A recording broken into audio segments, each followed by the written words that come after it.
Hey everyone, welcome back to Lantu e-bike channel. We are a professional electric scooter and electric bike manufacturer from China. Today we're going to take a close look at our brand new model, TSL. As you can see, this electric scooter features sleek and streamlined design. The two-turn lights are just like the eyes of this model. As an excellent option for reliable urban riding, this electric scooter equipped with front and rear disc brake system, delivering powerful and linear braking force with fast response.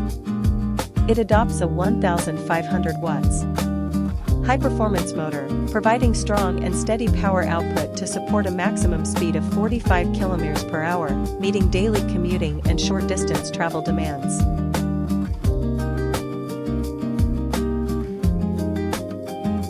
Paired with a 60 volts 31.5 ampere-hours large-capacity lithium battery, it delivers long cruising range and stable power supply. Packed with reliable power and practical configurations, this model is an ideal electric scooter for city commuting and great for your product lineup. If you are a distributor, reseller, or looking for bulk wholesale, feel free to contact us for catalog and price list.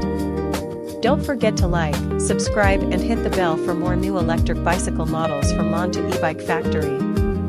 Leave your comment below if you have any questions about the TSL. See you in our next video.